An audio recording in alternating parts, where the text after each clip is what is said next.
ඉතින් සේපියන්ස් අලුත් එපිසෝඩ් එකක් ඔයගොල්ලෝ එකතු වෙන්නේ. ඉතින් අයබෝවන් ශිව්. අයබෝවන් සහන්. මේ අපේ කතාවට යන්න කලින් මතක් කරමු අපේ ලොකේෂන් පාර්ට්නර් පොඩ්ඩක්. ඔව් අනිවාර්යෙන් අපි මතක් කරමු.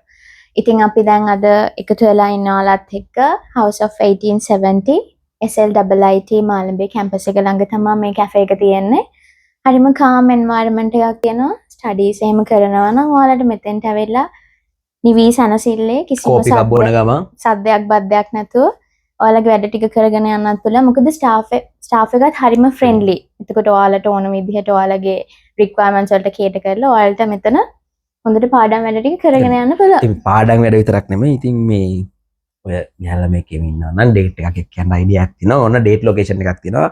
House of 1870 මාළඹේ තියෙන්නේ. අපේ ලොකේෂන් එක අපේ description එකේ අපි දාලා තියෙනවා. අනිත් එක ගර්ල්ස් ලට කියන්න ඕනේ. ඔයාලට aesthetic photos ගන්න මේක කියාපු place එක. මොකද ගර්ල්ස් ලා හරි කැමති නේ pictures ගන්න. right. ඉතින් කතන්දරේ එහෙමයි. ඉතින් ඇවිල්ලා බලලා යන්න මේ 1870 එක පැත්තේ. ඒකම මේ අද අපි කතා කරන්න යන මාතෘකාව මම හිතන්නේ controversial topics ගොඩක් තියෙන සහ මේ සමාජයේ කතා බහක් ඇති කරපු දෙයක්. ඒ කියන්නේ මේ මීට මාස කිහිපයකට කලින් ලංකාවේ මේ ටිකක් අභිරහස් මරණ සිද්ධ වුණානේ. විරහස් මරණ කීප දෙකක් සිද්ධ වුණා. දෙකක්. ඉතින් ඒකත් එක්ක අපි හිතුවා මේ ලංකාවේ වෙච්ච ටිකක් අභිරහස්කම වැඩි මිනිස්සු වැඩියෙන් කතා කරපු මරණ තුනක් ගැන කතා කරන්න. හැබැයි ගැටලුව මේවා මරණද ඝාතනද එකක් නම් ඝාතනයක් කියන කැටගරි එකට වැටලා තියෙන්නේ. ඉතින් මේ ඒ ටික ගැන තමයි අපි අද අපේ පොඩ්කාස්ට් එකෙන් කතා කරන්න හදන්නේ. දැන් සාහනෝම කියනකොට අපි පොඩ්ඩක් ඉස්සෙල්ලාම අර අතීතෙන් පටන් ගමුනේ. ඕක කියද්දී මරණද ඝාතනද කියලා කතා කරද්දී මගේ ඉස්සෙල්ලාම ඔළුවට ආවේ 1951 ඔක්තෝබර් 9th වෙච්ච එක ඝාතනයක්ද? ඒක ඝාතනයක් නේ. ඔව් ඝාතනයක් කියන කැටගරි එක. කවුද? අන්න ඒකයි. කවුද කියන එක පොඩක් තියෙනවා. මහාදේවම් සදාසිවම්. ඔව්. ඒ කියන්නේ ලංකාවම අඳුරගෙන හිටපු ලංකාවේ ප්‍රවීණ ක්‍රිකට් ක්‍රීඩකයෙක් වෙච්ච මහාදේවම් සදාසිවම්. මහාදේවම් සදාසිවම් නෙමෙයි මැරෙන්නේ. එයාගේ බිරිඳ ඝාතනයට ලක් වෙනවා හිටි හැටියෙම. අර මං කියපු ඩේට් එක ඒ කියන්නේ දවසේ උදේ එයාව ඝාතනය කරලා තියනවා කියලා හම්බෙනවා. කුස්සියේ. ඔව් කුස්සියේ. ඔය නඩුව හරි ප්‍රසිද්ධ නඩුවක්. ඔය නඩුවේ මේ යනවා මේ කතන්දරයක් වංගෙඩිය මිනි මරයි. ඔව්. පුවත්පත්වල හෙඩ්ලයින්ස් කියේ වංගෙඩිය මිනි මරයි. මොකද මේ බොඩි එක හම්බෙන්නේ වංගෙඩියට යට වෙලා තිබිලා. මෙහෙමයි දැන් අර බලන කෙනාටත් අහන කෙනාටත් දකින්න කෙනාටත් කියවන කෙනාටත් හිතෙනවා ඇත්තටම මේ බිරිඳ ඝාතනය කරේ වංගෙඩියද කියලා ඒ වෙන විදිහක්. මොකද ඒ සම්පූර්ණ නඩුව බැලුවා. මොකද මේකේ සැකය මුලින්ම යොමු වෙන්නේ කවුරු දිහාටද? නෑ ඉස්සෙල්ලාම සතාසිවම්ටනේ යන්නේ. ඒක නෑ මුලින්ම සැකේ යොමු වෙන්නේ මහාදේවම් සතාසිවම්ට. හේතුව තමයි එයාලගේ පොඩි ප්‍රශ්න තිබිලා තියෙනවා. ඒක සාර්ථක යුග දිවියක් නෙමෙයි මහාදේවම් සදාසිවම්ට තිබ්බේ. ඒ නිසා පොඩි කන්ට්‍රෝවර්ෂල් ගතියක් තිබ්බ සහ පොඩක් ගැටුම් වල තිබ්බ සහ මම හිතන්නේ ඩිවෝස් එකත් ඇප්ලයි කරලා තිබ්බා කියන කතාවක් ගියා. එතකොට ඊට පස්සේ දැන් හැමෝගෙම අර ඒගොල්ලෝ හිතන්නේ මෙයා තමයි නම් මරන්නේ නැති මොකද ප්‍රශ්නක් තියෙනවනේ කියලා එහෙම අපේ ඔක්කොම ફોකස් එක එතෙන්ට ගියාට ටෙන්ෂන් එක එතෙන්ට ගියාට මෙයාලගේ ගෙදර වැඩ කරපු අවුරුදු 18ක විලියම් එකපාරටම කට උත්තරයක් දෙනවා. ඒ කියන්නේ රාජ්‍ය සාක්ෂිකාරයෙක් බවට පත් වෙනවා මේ නඩුව වෙලාවේදී. මේ එයා කියනවා මේ මහාදේවම් සතාසිවම් තමා එයා මරන්න කියලා කිව්වේ. උදව් ඉල්ලුවා කියනවා ගෙල සිර කරන්න බෙල්ල හිර කරන්න උදව් ඉල්ලුවා කියලා කියනවා. ඊට පස්සේ දැන් මේ නඩුව කතා කරන්නේ මහාදේවම් සදාසිවම් වෙනුවෙන් මේ ලංකාවේ බිහිවෙච්ච ප්‍රවීණම නීතිඥයෙක් කොල්වින් ආර්.ද සිල්වා. කොල්වින් ආර්.ද සිල්වා තමයි මෙයාගේ නඩුව කතා කරන්නේ. මෙයා අධිකරණ වෛද්‍ය ඒ කියන්නේ විශේෂම කාරණාවශීව ඔය ලංකා ඉතිහාසයේ පළවෙනි වතාවට තමයි මේ අධිකරණ වෛද්‍ය වාර්තාවක් මත පදනම් වෙලා තීන්දුවක් ලබා දීමට කටයුතු කරන නඩුව බවට මේකපත් වෙන්නේ. ඒකේ හේතුව තමයි මහාදේවම් සතාසිවම් කියනවා මේක මම කරපු මිනිමරුමක් නෙමෙයි කියන්නේ. ඔප්පු කරන්න සාධක නැහැ. ඇයි? අර විලියම් කියනවා නෑ මම තමයි මැරුවේ. නමුත් බොඩි එක විමර්ශනය කරනකොට මුලින්ම ගන්න යා කාපු කෑම. ආහාර ජීර්ණ පද්ධතියේදී ආහාර ජීර්ණය වෙන්න යම් කිසි වෙලාවක් යනවා. ඒ වෙලාව හසසදලා බලනකොට මෙයා ජීවත් වෙලා ඉඳපු වෙලාව සහ මැරිච්ච වෙලාව ගණනය කරනකොට මහාදේවම් සතාසිවම් මේ වෙලාවේ නිවසේ රැඳී ඉඳලා නැහැ.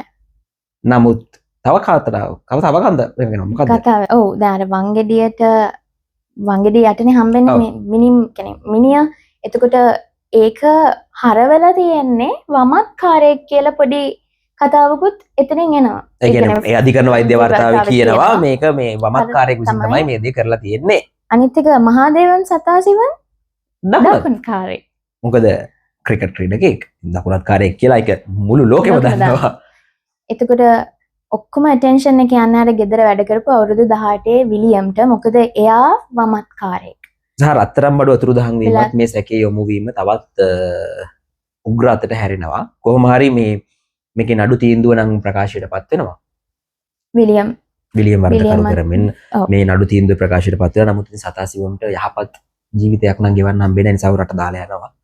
ඉතින් මේ ඔය ඔතන තියෙන කතන්දරේ තියෙන ෂිප් අදටත් මේ අධිකරණ වාර්තාවලින් පෙන්නවා හරි. හැබැයි ඇත්තටම මේ මිනිමරුම කරේ විලියම්ද? එහෙම නැත්නම් සතාසිවම්ගේ ඕඩර් එකකට විලියම් කරාද? උවමනාවකට. මොකද ඇත්තටම අර මොකද සරල කතන්දරේ මේ බොඩි එකේ හම්බෙන සාක්ෂිත් එක්ක ඔව් සතාසිවම් නිර්දෝෂී. නමුත් ඕඩර් එකක් දෙන්න පුළුවන්. අනිත් එක සහන් දැන් ඔය කතා කරන කැරක්ටර් එකට සල්ලි බලය කියන දේවලුත් තිබ්බා. ඒ කියන්නේ තියනවා කියන්නේ තියෙන පුළුවන් උපරිමෙන්ම තිබ්බා. මොකද දැන් ඔය මේ කතා කරන මේ මිනිමරුම වෙන්නේ බෞද්ධාලෝක මාවතේ. වර්තමානයේ බෞද්ධාලෝක මාවතේ තියෙන ඉතාමත් සුපිරි නිවසක. ඒකෝට ඉතින් ඒ දවස්වල බෞද්ධාලෝක මාවතේ සුපිරි නිවස සුපිරි නිවසක් මේ මේන්ටේන් කරනවා කියන්නේ ඉතින් බලය සහ මුදල් කියන්නේ නොඅඩුව තියෙන්න ඕනේ. ඉතින් ඕක තමයි ඔය සතාසියම් කතාව. දැන් සතාසියම් කතාව නම් ටිකක් පරණ කතාවක්නේ. ඔය කොන්ට්‍රොවර්සි කොතන නිර්මාණය වෙන්නේ මේ ඔය අධිකරණ වෛද්‍ය වාර්තා සහ මේක කවුද මැරුවේ සහ ඇයිද මැරුවේ කියන කතන්දරත් එක්කනේ. ඔව්. ඊට පස්සේ කතා කරන්න යන එක නම් මං හිතන්නේ මේ ලංකාවේම කට්ටිය දන්න පොඩ්ඩක් නෙමෙයි ඉතා විශාල කොන්ට්‍රොවර්ෂල් දෙයක්. ඔයා කතා කරන්න යන්නේ අර මරණ ගැනනේ. ඔව්.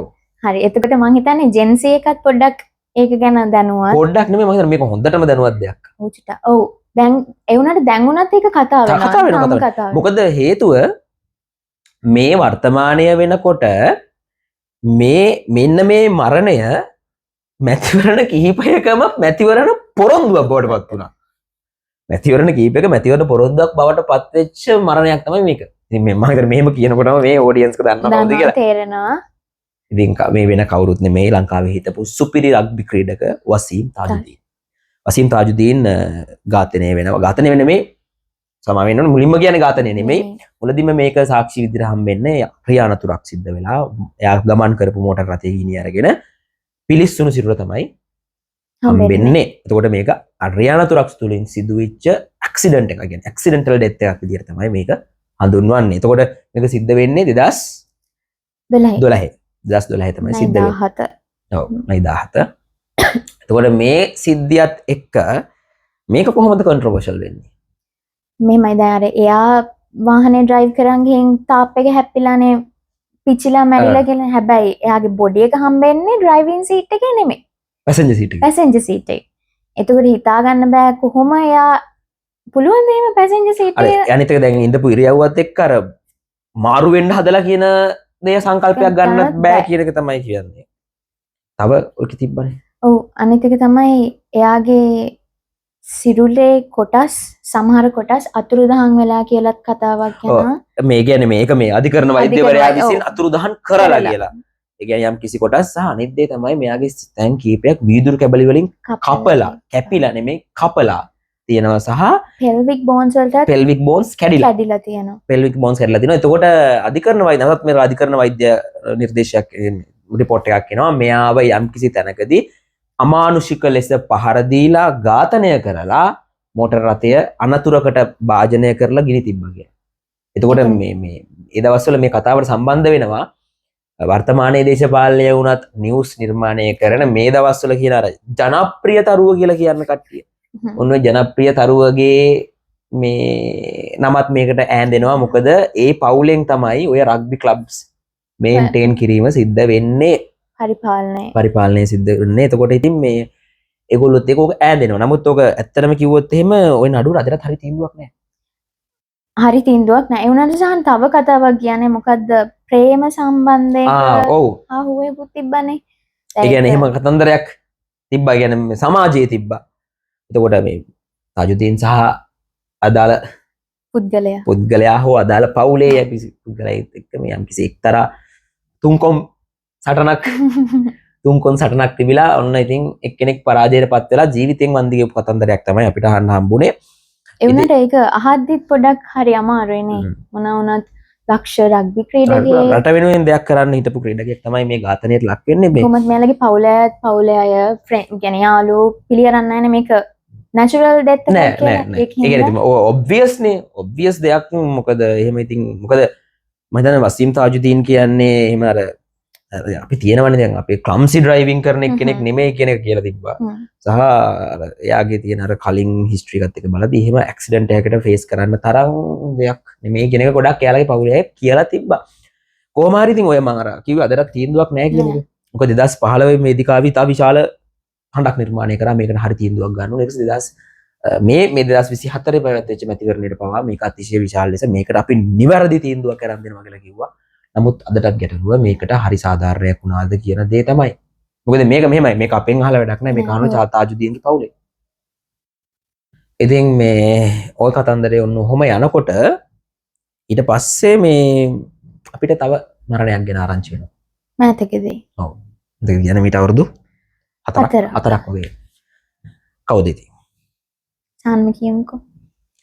අපේ ඒ කියන්නේ ලංකාවේ හිටපු අතිශය දක්ෂ ව්‍යාපාරිකයෙක් සහ ඉතාමත් බලවත් ව්‍යාපාරිකයෙක් වෙච්ච ජනශක්තියගේ සමූහ ව්‍යාපාරයේ ලොක්කා විදියට හිටපු ෂාෆ්ට් සරලව කිව්වොත් ෂාෆ්ට් මම හිතන්නේ උදේ ගෙදරින් පිටත් වෙනවා ප්‍රවීණ ක්‍රිකට් විචාරකයෙක් හම්බෙන්න මට ඇත්තටම නම පොඩ්ඩක් බ්‍රයන් මට කියන අයිතුරු කැල්ල මට මතක නෑ බ්‍රයන් තමයි නම කොහොම හරි බ්‍රයන් තමයි හම්බෙන්න යනවා කියලා යනවා හැබැයි ඊට පස්සේ වයිෆ්ට කියලා යන්නේ ඊට පැය කිහිපයකට පස්සේ හම්බෙන්නේ බොරැල්ලේ සිමෙට්‍රි එකේ සුසාන භූමියේදී යාගේ කාර් එක ඇතුලේ සිප් ටයිස් වලින් අතුත් බැඳගෙන ගෙලත් හිර කරගෙන මැරිලා සුයිසයිඩ් කරගෙන ඉන්නවා හම්බෙනවා. ඉතින් මෙහෙමයි ඕක අහන කෙනෙක්ටම තේරෙනවා බෙල්ලත් ගැට ගහගෙන අත් දෙකත් පිටිපස්සට සිප් ටයිස් වලින් බැඳගත්තාම සුයිසයිඩ් එකක් වෙන්නේ. කියන්නේ සරලදී සිප් ටයි වලින් අත් දෙක බැඳගත්තට පස්සේ බෙල්ල බැඳගන්නවා. අන්න ඒකයි. එහෙම නැත්නම් බෙල්ල හිර කරගත්තට පස්සේ ඇයි සිප් තමයි ආත්මය හිලකට කරලා ගියත් දන්නේ නැහැ. ඒක ඕනේ. අත් 4ක් 5ක් තියෙනවද දන්නේ නැහැ. අර ඒ දවස්වල Ben 10 එකේ තිබුණ four arms ඒ වගේ දන්නේ නැහැ. කොහොම හරි මේ ඔය සිද්ධිය වෙලාවේදී නිර්මාණය වෙච්ච ලොකුම දේ තමයි මේ ෂාෆ්ට් එයාගේ ව්‍යාපාරවල ගොඩක් ණය අරන් තියෙන මූල්‍යමය පැත්තෙන් මූල්‍යමය පැත්තේ තාමත් අර්බුදකාරී අවස්ථාවක් හිටියා කියලා කියනවා. ඒ වෙලාවේදී ලොකුම ගැටලුව يعني එයාට තිබ්බ මං හිතන්නේ ළඟම එක්සිට් එක තමයි තමන්ගේ සියදිවි හානි කර ගැනීම සහ මේක මේ කියනවා මේ එයාගේ බිරිඳට ලියුම් ලියලා තිබ්බා කියලා මෙයා. ලියුමක් ලියලා තිබ්බලුනේ. ඔව් මමත් ඒක දැක්කා. ලියුමක් ලියලා තියලා තමයි මෙයා මේ සුයිසයිඩ් එක කරගෙන තියෙන්නේ කියලා කියනවා. නමුත් ඒ කියන්නේ ඒකට හේතුව විදිය දක්වලා තියෙන මගේ මූල්‍ය බිඳ වැටීම. ඔව් මූල්‍ය බිඳ වැටීම සහ හිරවීම තමයි බලපෑම. නමුත් බිරිඳ මේක පිළිගන්නේ නැහැ. බිරිඳ කියනවා නෑ එහෙම දෙයක් නෑ. ඔය ඉතින් මොකද සරලව ඉතින් අපි කිව්වොත් ඉතින් මොන දන්නවනේ මහත්තයා ගැන. මොකද ජනශක්තිය මම අහන්නේ මේකට පර්සනල් ප්‍රශ්නයක්. ව්‍යාපාරික ලෝකයේ ඉතාමත් විශාල ව්‍යාපාරිකයෙක්ට යම්කිසි මූල්‍ය අරබුදයක් ආවහම එයා හිතයිද මේ මට ජීවිතේ නැති කරගෙන තමයි ඔප්ෂන් එක කියන්නේ. නේ හොඳ ව්‍යාපාර ඒ කියන්නේ එක්ස්පීරියන්ස් තියෙන ව්‍යාපාරිකයෙක්. මොකද එයා මේක මේ මුඩින් පාත් වෙච්ච කෙනෙක් නෙමෙයි එක්ස්පීරියන්ස් ට්‍රූ ඇවිල්ලා මේ කටු කාලා ආපු කෙනෙක්. අනිත් දේ තමයි කොහොම හරි මේක මේ හම්බ වෙනවා පැය කිහිපයකට පස්සේ මෝටර රථය ඇතුළේ තිබුණා. ඊට පස්සේ මේ පරීක්ෂණය කරනකොට පරීක්ෂණයේදී අර එළිවෙච්ච දේ තමයි මෙයාව strangled to death.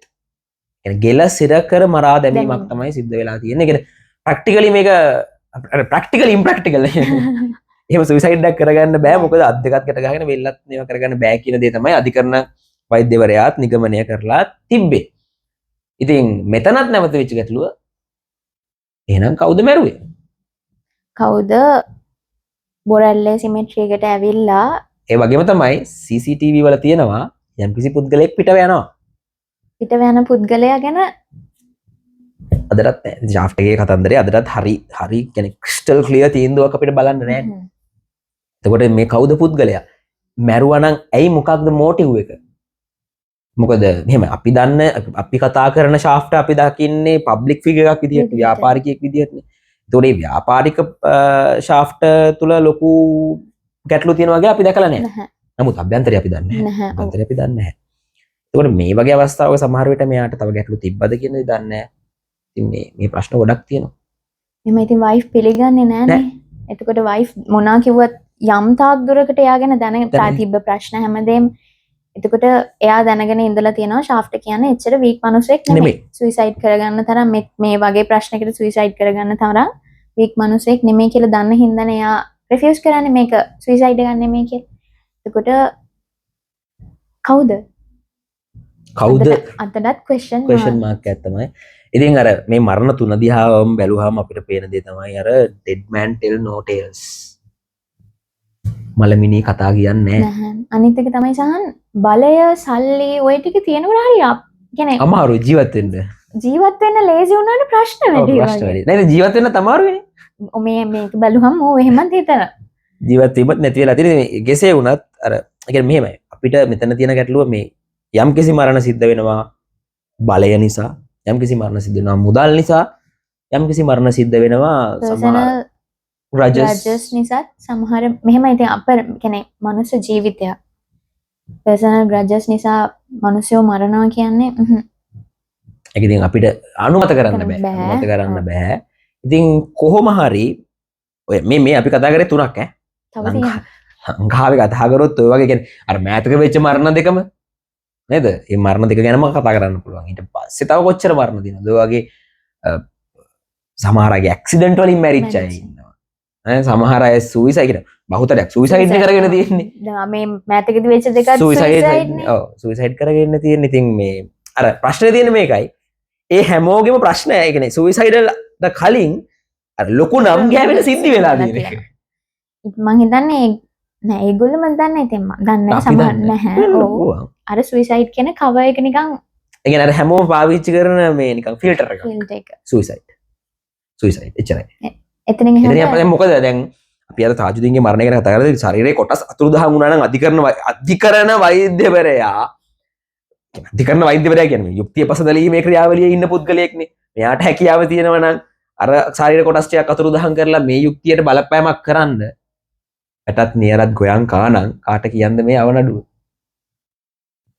ඉතින් මේ ඔන්නෝම තමයි අපි කතා කරේ. තව මොනවා හරි කතා කරන්න දේවල් ටොපික්ස් තියෙනවා. සමහර විට ලංකාවේ වෙච්ච ලොකු අපරාධවල හිස්ටරි එක ඔයගොල්ලන්ට දැනගන්න ඕන. දැනගන්න ආසයි ඇති. තියෙනවා නම් කමෙන්ට් කරන්න. එහෙම නැත්නම් තව ඔයාලට අවශ්‍ය කරන අපි මොන වගේ ටොපික්ස්ද ඔයාලට ඔය මේ ඩිස්කෂන්ස් වල ඒ දේවල් කරන්න. ඉතින් සේපියන්ස් අපි අලුත් වල ටික ගොඩක් කරනවා. එකතු වෙලා ඉන්න, subscribe කරන්න, like කරන්න, comment කරන්න. ඒ වගේම අමතක කරන්න එපා අපේ social media pages ඔක්කොම follow කරලා තියාගන්න. අනිත් වීඩියෝ එක බලලා වගේ යාළුවෝ මේවා ගැන ඉන්ට්‍රෙස්ට් නම් යාළුවන්ට share කරන්න. අනිවාර්යෙන් share කරන්න. එහෙනම් අද අපි ගිහිල්ලා ඉඳන් අල හැමෝටම ජය වේවා.